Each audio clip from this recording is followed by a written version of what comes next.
चलो हिस्सा अस्सलामु अलैकुम व रहमतुल्लाहि व बरकातुहू। अल्हम्दुलिल्लाहि वहदा वस्सलातु वस्सलामु अला मान ला नबिय्या बादा अम्मा बाद।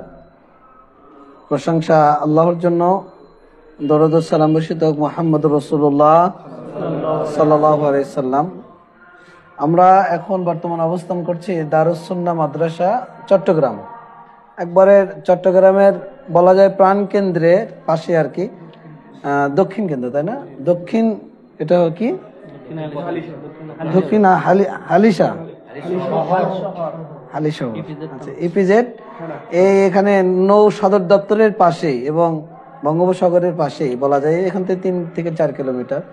তো আলহামদুলিল্লাহ এখানে দারুস সুন্নাহ একটি মাদ্রাসা গড়ে উঠেছে। আপনারা অনেকে হয়তোবা জানেন, আবার অনেকে হয়তোবা জানেন না।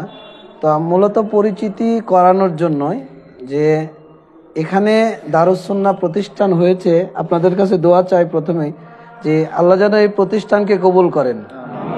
সত্যিকার অর্থে যে ইসলামটা যেমন আমাদের এই চট্টগ্রাম এই বন্দরের বা এই সাগরের এই দিক থেকে ইসলামটা বাংলাদেশে ঢুকেছে। তা আমরা মনে করব এবং আশা করব, আল্লাহর কাছে দোয়া করব যে আল্লাহ যেন এই দারুস সুন্নাহর মাধ্যমে এই প্রকৃত ইসলাম, প্রকৃত সুন্নাহ যেন শুধু চট্টগ্রাম নয়, এই চট্টগ্রাম থেকে যেন গোটা বাংলাদেশকে আল্লাহ ছড়িয়ে দেন।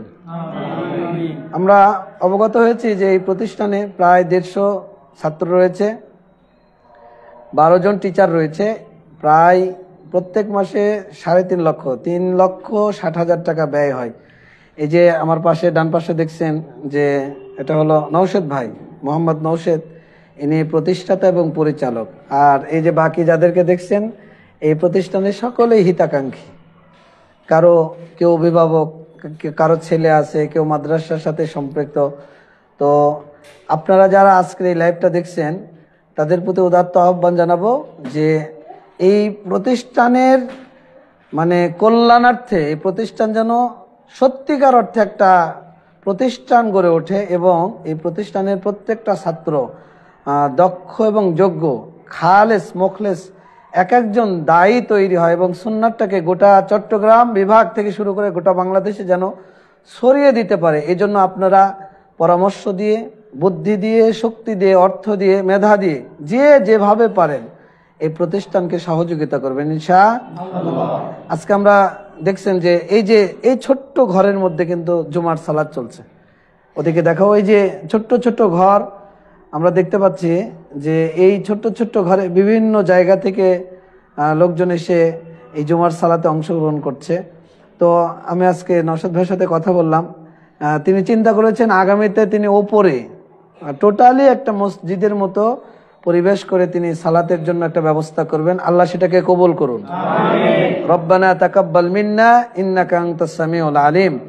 এজন্য আপনাদের কাছে পরামর্শ চাই যে তাকে পরামর্শ দেবেন এবং সহযোগিতা করবেন। যদি প্রতিষ্ঠানের শিক্ষা কারিকুলামে কোনো পরামর্শ থাকে সেটাও দেবেন, যেন এখান থেকে প্রত্যেকটা ছেলে দক্ষ হয়ে গড়ে ওঠে ইনশাআল্লাহ। সার্বিকভাবে এই প্রতিষ্ঠানের জন্য আপনারা সহযোগিতা করবেন। আল্লাহ আমাদের এই প্রতিষ্ঠানকে কবুল করুন, আমিন। এই বলে আমি আমার সংক্ষিপ্ত কথা শেষ করছি। আপনি কিছু বলেন? হ্যাঁ, আপনারা দোয়া করবেন এই প্রতিষ্ঠানের জন্য আর এই মানুষদের জন্য। এই মানুষরা যেন সত্যিকার হক উপলব্ধি করে, ওহীটাকে উপলব্ধি করে নিজের জীবনে, পাশাপাশি এই চট্টগ্রামের আশেপাশে যারা রয়েছে তাদেরকে দাওয়াত দিয়ে ওহীর বিধানের আলোকে যেন এই মানুষগুলোকে আমরা আলোকিত করতে পারি। এই দোয়া এবং দাওয়া আপনাদের কাছে কামনা করছি। আল্লাহ কবুল করুন এই প্রতিষ্ঠানকে। আল্লাহ এই দারুস সুন্নাহ পুরুষ এবং মহিলা শাখা এই উভয়টাকে কবুল করুন, আমিন। আল্লাহ নওশাদ ভাইকে কবুল করুন এবং এই আমার পাশে যাদেরকে দেখছেন আল্লাহ তাদেরকেও কবুল করুন, আমিন। সুবহানাকাল্লাহুম্মা ওয়া বিহামদিকা আশহাদু আল্লা ইলাহা ইল্লা আনতা আস্তাগফিরুকা ওয়া আতুবু ইলাইক। আসসালামু আলাইকুম ওয়া রাহমাতুল্লাহি ওয়া বারাকাতুহু।